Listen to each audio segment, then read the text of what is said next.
organized by the Focolare for the young people of Asia through the webinar, yeah. And you are quite daring, huh? You're focusing on vocation, the calling that we receive from God. And I say daring because not many people, especially among the young, would be interested in such a topic. I know deep in their hearts they want to pursue that question, but maybe some are quite embarrassed to even bring up the topic. But in a context like this, it is quite legitimate for us to reflect on this. And I would like to share with you some responses to the questions that have reached me. But I am warning you, what I will share is not the only word and definitely not the last word. During your interaction with various people, you will see that God calls us as we are. And so there is no recipe. There is no fixed recipe. So each one could share from his or her own experience how the calling of God got clarified for them, and also how they were able to respond to that calling. When we talk of vocation, based on the recently concluded Synod of Bishops on the youth, it is clear that the word vocation should not be limited to priesthood and religious life. No. So the Synod of Bishops has recovered the wider understanding of the word vocation. Everyone is being called. There is a fundamental calling which everyone shares, and it is discipleship, to follow Christ. And you follow Christ in different paths. And so when we're talking about vocation, even in this webinar, we are not limiting the word to just seminary life, priesthood, and religious life. But if some of you are thinking of that or are open to priesthood and religious life, well, thank you, thank you. Now, the first question that has reached me is this: can you give 3 keywords that can guide us in making choices in life? Yeah, there are many keywords, but you want 3. Wow. Very Trinitarian, huh? Okay, so let me try. The first key word is honesty. Honesty to self, which requires a bit of knowledge of self. Yeah. Knowing yourself. This is important. As I said earlier, God calls us as we are, and God knows who we are, and God knows whom He is calling. But do we know who we are? This is important in making any choice in life. Getting in touch with your real self, knowing your giftedness, knowing your talents, knowing also the gift called weakness. You know, we seldom disdain limitations and weaknesses, but they're also a gift. Imagine if your nose doesn't have any limit. It will go up there. Thanks to God, there is a limit to your nose. It's up to here. So even that, no? Don't be afraid to face your limitations, your weaknesses. Who are you? Who are you? And remember, the choice of life, which God is calling you to, the direction of life, is meant for you as you are, and not as somebody else. Okay, so that's the first. The second key word is purpose in life. Knowing yourself, now I ask a deeper question. Do you also know the purpose of your life? It may sound like an overused word or a question, but it is one thing that we sometimes ignore and very often misunderstood. The purpose of life. Don't tell me that watching a movie is the purpose of your life.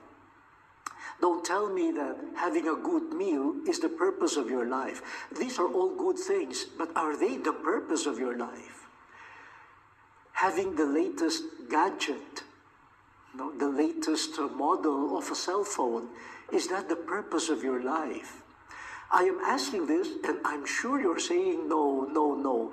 But it is good to be reminded, because we are bombarded by different messages, various messages that tend to confuse purpose in life and the paths to the purpose in life. Sadly, because of the confusion, we even lose the energy to search for the true meaning of life. When I was a young boy in catechetical classes, we were told that the purpose of life, the purpose of our being created, is to know God, to love God, and to serve God. That's the purpose. Life was given for that. And you will discover life if I make as my goal every day, an ultimate goal, the knowledge of God, the love of God, and the service of God. I know it is somewhere there, but often buried by layer upon layer of different other wishes, desires, that we confuse as the purpose of life. And then we are bombarded, as I said earlier, with different suggestions, which are presented to us as the purpose of life. And so I think it is important for people making a choice, regarding the choice of a state of life, to be very clear, what is the purpose of your life? And the third is choosing the options, being clear about the options meant for you to achieve the purpose. So we have a common purpose in life, but because we are different individuals, and God knows that we are different from each other, then the third is, what is the path for you? For you, not for others, for you to reach your purpose. There are many different paths. Some probably can know, love, and serve God as a nurse. Some could reach that purpose of life as a doctor. Some maybe as a politician. Some as engineers. Some as a good husband or a good wife. Some by being a religious man or woman. Some by becoming a priest. But those are paths to achieving the same purpose. And so in all of us, God is glorified. Now, those are, based on my experience, some of the key things to be clarified. And after clarifying my purpose in life and knowing who I am, then I wonder, what is the path for me? Some people might say, "Oh, I could be this. I could be this. I could be that." They have different choices in front of them, different paths to pursue. then you can weigh things, knowing who you are and being clear about the purpose. Then you can look at each choice and say, what are the pros and cons, what are the pluses and the minuses, and then you will, with God's grace, see God's hand guiding you. This is the choice that I would prefer for you. Of course, we are left free. That's why it's called a choice. But it is a response. It is a response to God's gift. God's gift of yourself and God's gift of purpose. And there are many, many paths to reach the purpose. I hope I'm not confusing you with this presentation. That's my sharing regarding the first question. The second question goes like this. We would like to take seriously our choices for the future. At the same time, we know that other people who have the wisdom, expertise, and experience can really help us in our life's journey. How to strike a balance between making our choice and asking for others' help? This is a good question, and I'm sure not only the young people, but even the not so young ask the same thing, but most of all, the young people. Now, you're asking about how to strike a balance between making your own choice and asking for somebody else's help.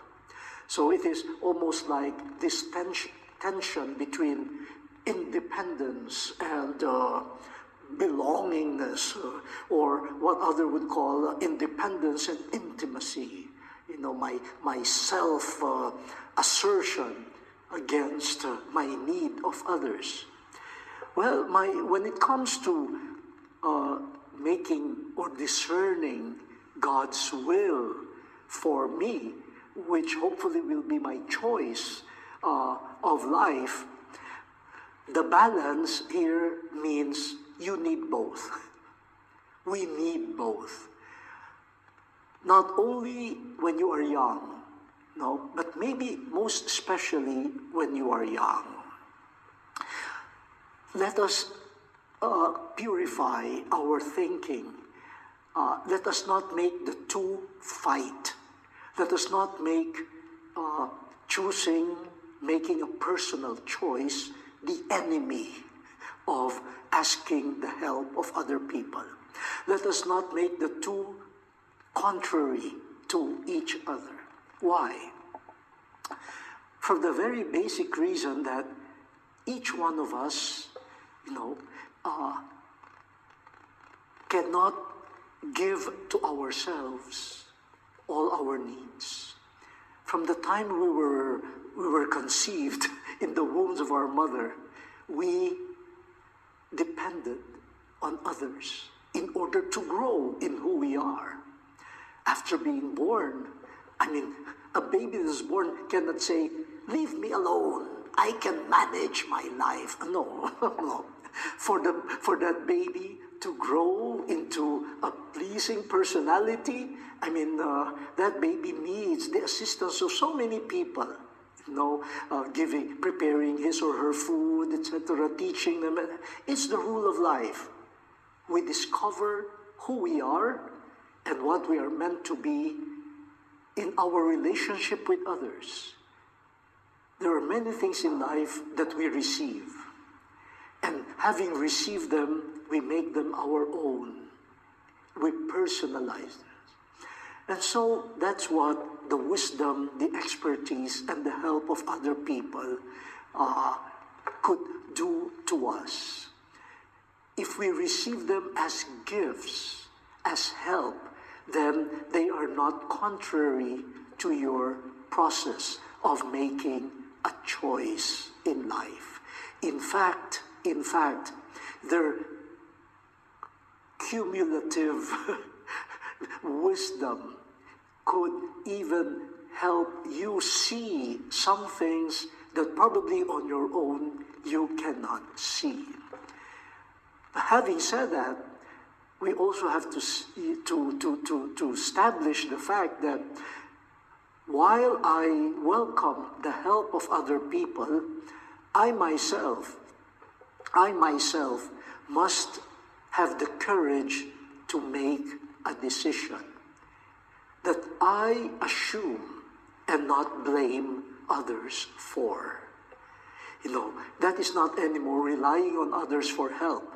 It is passing on the responsibility to them, and if something goes wrong, then I spare myself of the guilt and I blame them. That's not how it works.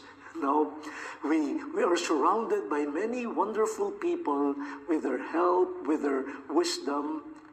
We listen to them, we make them our own, and in the intimacy of our hearts, in the interior part of our hearts where we're intimately connected with God, then you make a choice.